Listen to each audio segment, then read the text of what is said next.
السلام عليكم ورحمة الله تعالى وبركاته. كنتمنى تكونوا كلكم بخير وعلى خير وفي أحوال جيدة بإذن الله.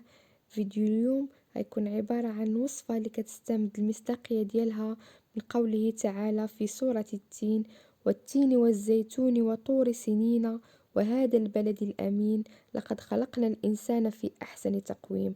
صدق الله العظيم.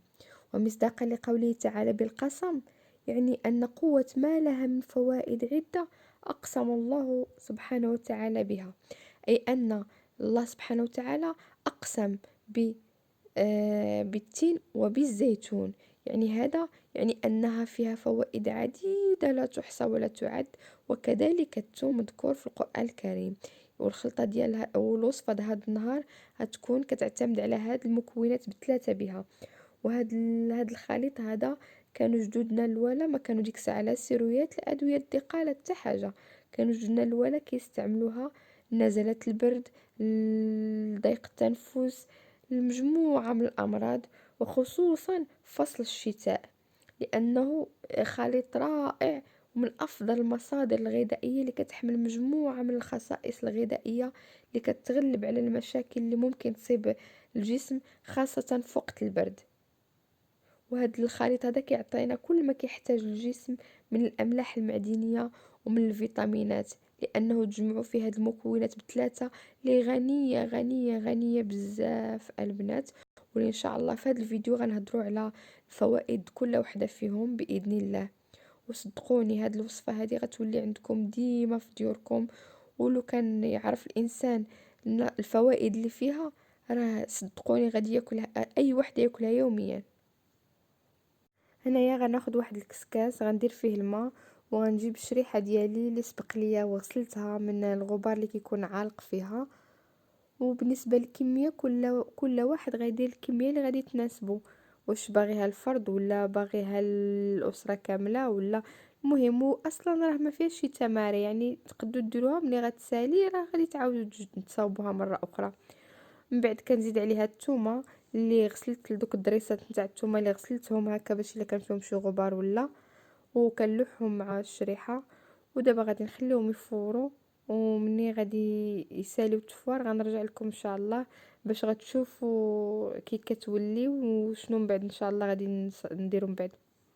رجعت لكم بعد ما سالات التفوار. هانتوما كي كتولي الشريحه ما كتبقاش قاصحه، كتولي رطبه وكتجي ساهله دوزنا في مولينكس. وكذلك بالنسبه للثومه كتولي هكا كتجي تحيد لها الراس ديالها وكتولي كتخرج بكل سهوله بحال شي بوماد هكا باش ما تعذبكمش، وتحيدوا لها القشره ديالها بكل سهوله. وغادي نخلطوها ان شاء الله مع هاد الكاس د الزيت البلديه. احنا نشوفوا الطريقه وكنديروا.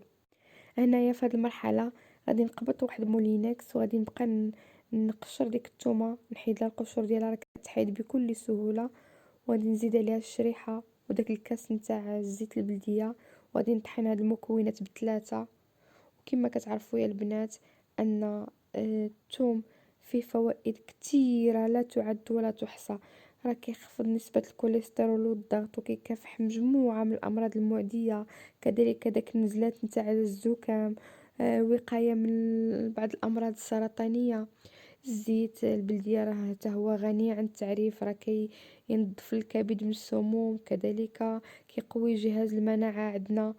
والتين اللي فوائده لا تعد ولا تحصى، لأن التين البنات كيحتوي على واحد المجموعة واحد النسبة عالية من البروتينات، من الفيتامين سي، من الكالسيوم اللي كيقوي هو الجهاز المناعتي.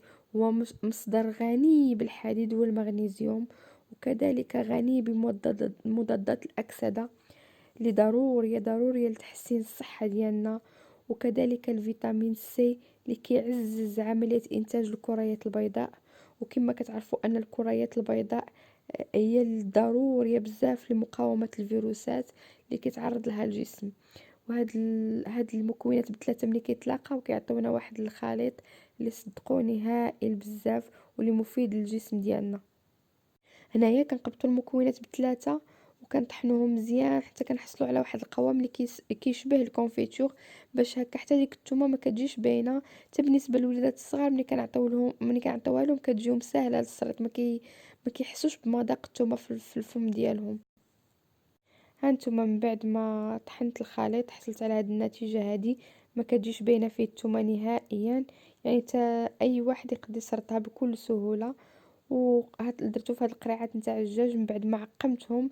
ضروري ما تعقموهم، وتقسموا هكاك ديك الكميه اللي حصلتوا عليها، تقسموها على جوج ولا على ثلاثه، باش تبقاو تهزوا بقرعه بقرعه، تتساليو الاولى عاد ننتقلوا للثانيه، باش ما كيبقاش تبقى تحلها وتسدها ويدخل فيها النفس. هكا كتبقى محافظه، وشحال ما بقات صدقوني ما كتضيعش، وكتبقاو تستعملوا غير القرعه اللي بادين منها. كنتمنى هاد الوصفه تكون نالت الاعجاب ديالكم، وكنتمنى انكم تطبقوها، واكثر الوليدات الصغار اللي كيعانيو مساكن من نزلات البرد المتكرره، من الكحبه، من الحساسيه في هاد فصل الشتاء، غادي تجربوها، غادي ترحموني عليها. وصفه رائعه، وغادي تريحكم وتريح الوليدات نتاعكم مساكن. ومعلقه حتى لجوج معلقات في النهار راه ما غادي تضركم في والو، بالعكس مفيده بزاف البنات. وكنتمنى انكم تطبقوها، ولا عجبتكم الوصفه وطبقتوها ولقيتوا نتيجه، ما تبخلوش عليا بالتعاليق ديالكم وبلي لايك ديالكم. وكنضرب لكم موعد فيديو جاي ان شاء الله. مع السلامه.